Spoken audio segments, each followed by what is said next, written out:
Engatar uma pergunta em cima disso, porque a gente vê muito assim, a pessoa vai para o trabalho de parto, aí o especialista, o médico, fica lá esperando dar a tal da dilatação para ver se vai ter parto normal. E a mulher está sofrendo, né? E ela está, pelo amor de Deus, abre minha barriga logo que eu não estou aguentando.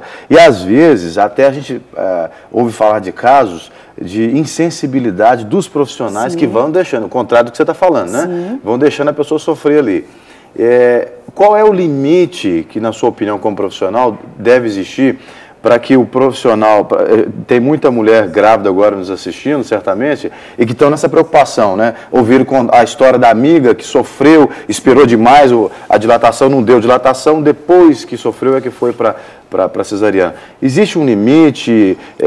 Como é que funciona isso? Quando é que decide? O que é melhor para a mulher? Então, essa sua pergunta ela vai ser excelente, porque a anestesia obstétrica ela é muito interessante, porque ela está em pleno processo de mudança. Esse seu raciocínio, assim, ó, vamos esperar dilatar até um momento que a gente vai saber que vai ser um parto normal e, portanto, vamos fazer anestesia. Não é assim que funciona atualmente. Todos os trabalhos atuais mostram que a dor é extremamente deletéria, ruim, tanto para a mãe quanto para o feto. E, portanto, a hora de começar a analgesia é a hora em que a dor se torna um fator intolerável ou desfavorável. Isso pode acontecer com qualquer dilatação. Antigamente, por causa de trabalhos que foram feitos há 15, 20, 30 anos atrás, em que a anestesia era muito diferente, era necessário se esperar 7 centímetros para se indicar uma analgesia de parto. Hoje, se a mulher entra em trabalho de parto e ela tem uma dilatação inicial, por exemplo, 4, 3 centímetros, nesse momento já está indicado. Porque quando você compara grupos de mulheres que receberam analgesia de parto assim que a dor começou, com grupos de mulheres que não receberam nenhum tipo de analgesia, os bebês das mulheres que receberam a anestesia, eles nascem em condição muito superior ao daquelas mulheres. Muito mais saudáveis. Muito mais saudáveis, porque a pressão arterial fica controlada, a frequência cardíaca fica controlada, o padrão de respiração fica controlado, ou seja, a dor é como se fosse, ela também é sentida lá pelo bebê. Claro. Né? As coisas então são... seria imprudência de um profissional que vai deixando a pessoa. Sim. Na verdade, não imprudência, porque a gente tem que ver as condições que cercam o profissional. Infelizmente, a gente sabe que existem locais em que não há número suficiente de profissionais para se prestar uma assistência adequada. Mas é para esse caminho que a gente deve seguir. É isso que a gente deve seguir. Hoje em dia, a gente sabe que se a gente não faz adequadamente alguns medicamentos, diferentemente do que acontecia no passado, 30% das mulheres que passam por uma cesariana desenvolvem dor crônica.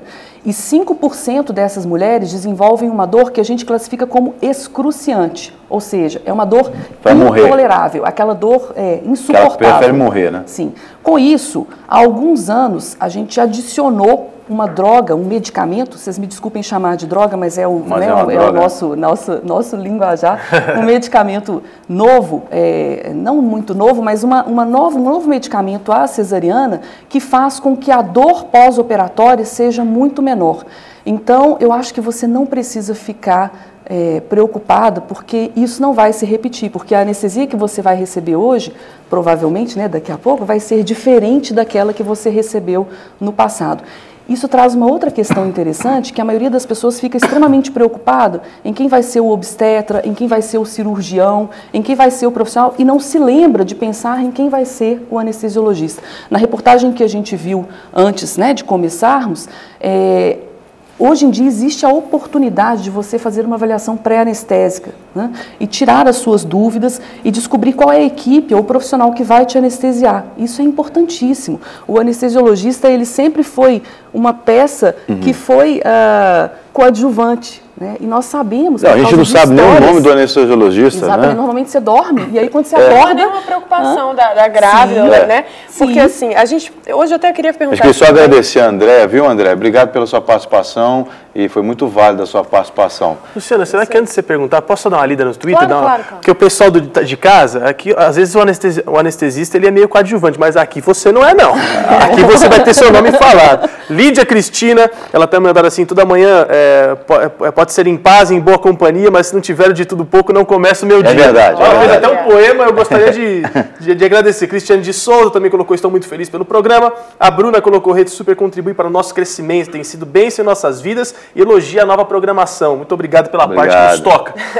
A Gesi Julita coloca, quero participar do sorteio, já está.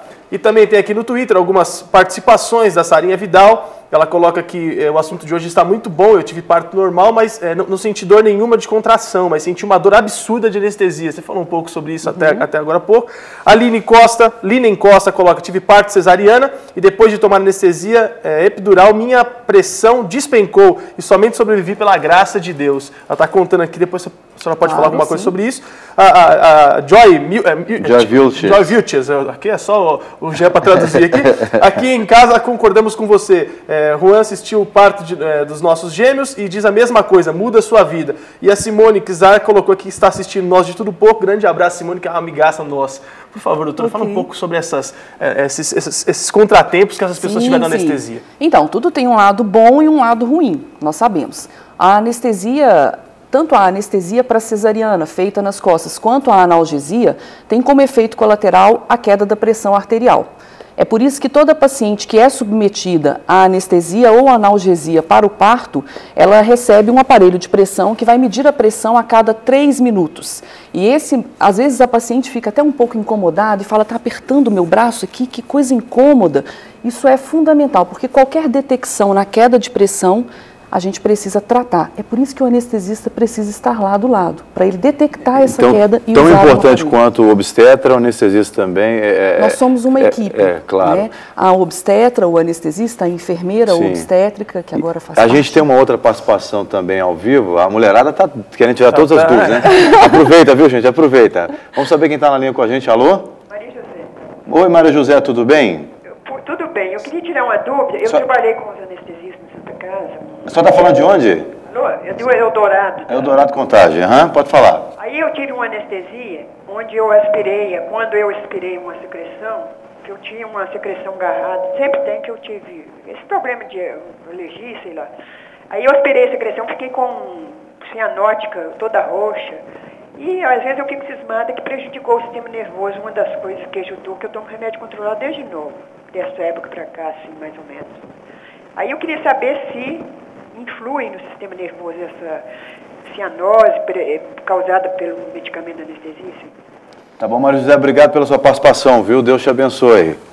Então, Maria José, esse é um caso extremamente específico e é claro que para eu poder responder a essa pergunta da maneira mais correta, eu precisaria saber mais detalhes. Mas você me fez pensar em uma coisa que tem relação direta aqui com o nosso assunto e que talvez vá te ajudar, né, na sua pergunta, que é o seguinte. A anestesia geral, ela é uma anestesia de exceção em grávida. Ela só é feita em grávida quando há alguma contraindicação para essa anestesia nas costas. E às vezes é necessário fazê-lo. A gestante ela tem uma série de alterações que são fisiológicas, mas que predispõem à aspiração daquilo que está dentro do estômago. A pessoa regurgita uma lavagem, e aspira. A pessoa regurgita, uma regurgitação do conteúdo que está no estômago. Por isso é importante, antes de uma cesariana que não seja emergencial, que a paciente esteja em jejum. Esse jejum tem que ser de no mínimo 8 horas, tanto para isso quanto para outros tipos de anestesia. Então, algumas vezes acontece, né, essa fatalidade da paciente regurgitar o que está no estômago e quando ela respira, aquele conteúdo que está na boca vai para... Você está fazendo uma cara? Não, eu tô... Sabe o quê?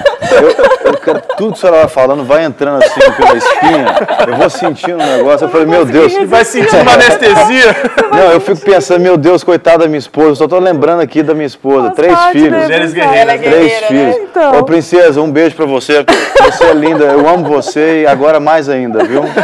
Então isso aí, em pacientes que estão grávidas, tem uma chance de acontecer que é pelo menos 3 vezes maior. E isso vai levar, então, à dificuldade grave de respiração e a falta de oxigênio no cérebro. Isso pode ter contribuído com o problema da Maria José, embora possa haver outras coisas. Mas é importante isso, porque às vezes a gente recebe pacientes que dizem assim, eu não quero receber anestesia nas costas, gestantes. Quando a paciente diz que não quer receber anestesia nas costas, a gente não pode aplicá-la. Mas a nossa alternativa é a anestesia geral. E às vezes a paciente não compreende que aquilo vai ser muito mais prejudicial. Mas talvez a anestesia das costas é medo, talvez, até de afetar. Exatamente. A gente pode falar sobre isso também a seguir, se você quiser. Esse medo de ficar paralítico, de ter... Mas é só poder falar disso rapidinho, nosso tempo também está encerrando aqui. Aí eu já queria que a senhora pudesse trazer, assim, de maneira bem objetiva, uma orientação para quem não está grávida, mas vai ficar um dia, ou para quem já está grávida, para tirar um pouco desses tabus, quebrar esses paradigmas na cabeça das pessoas. Eliana, só aproveitando, você podia já falar isso também, porque eu vejo muitas pessoas que falam assim, eu vou querer ter o parto normal, ou eu vou querer a cesariana. A grávida, ela pode escolher, ou é o médico que orienta? Então, a grávida, ela pode até opinar. Mas nós sabemos que a maioria das pessoas não tem subsídio científico para tomar essa decisão. A não ser que essa seja uma decisão assim, olha, não adianta, né, assim, por questões psicológicas ou histórico, mas o ideal é ouvir a opinião do obstetra. Ele é a pessoa que vai tomar essa decisão com muito mais embasamento científico, com muito mais experiência. A gente recebe pacientes que vêm com um conceito já, né, uma ideia pré-concebida, e às vezes isso termina numa fatalidade, né? Então, eu acho que o ideal é ter uma parceria. A relação médico-paciente é uma relação de parceria. Eu vou pedir um favor para a senhora vai dar as considerações finais, infelizmente, respondendo a pergunta, colocando todos os seus contatos, e eu vou terminar, só acrescentando, a senhora que colocou, a Andresa Matos, lá de São Paulo, colocou assim, não sofri nada, graças a Deus e ao meu anestesista. Ah, que gracinha, muito bem, muito bem. Então, assim, no passado também a questão da técnica de materiais fazia com que houvesse vários casos de paralisia e de déficit neurológico. Isso atualmente é extremamente raro, extremamente raro. As pessoas precisam entender isso porque a gente tem histórias do passado de pessoas que pararam de andar por causa de anestesia. Isso não é um medo que precisa existir hoje. Pode acontecer, mas é extremamente raro e é muito, muito ocasional. Então, isso não precisa ser um problema. Então, assim, como eu sei que provavelmente existem outras dúvidas, eu deixei um contato, na verdade, eu deixei 2 contatos. A senhora vai falar para essa câmera aqui, aí o pessoal vai acreditar ali na tela. O primeiro contato é da Sociedade Mineira de Anestesiologia, a qual eu estou vinculada. Então, o e-mail é samg@samg.org e eu participo de um site na internet, é um site que é direcionado à anestesia obstétrica, ele é para médicos, mas lá existe também o nosso contato, aqueles que tiverem dúvidas, fiquem, por favor, completamente à vontade, é um grande prazer responder todas as dúvidas. E entrou nesse site, aí localiza o telefone da senhora. Exatamente, doutora Eliane Soares. Eliane Soares. Eu estou vendo na tela, isso, aquele cotton não tem o S final, me desculpem, ele não é só então, na hora que eu disse Thalita, é só tirar o S só do tirar cotton o S aí. E, por favor, fiquem à vontade, eu estou à disposição.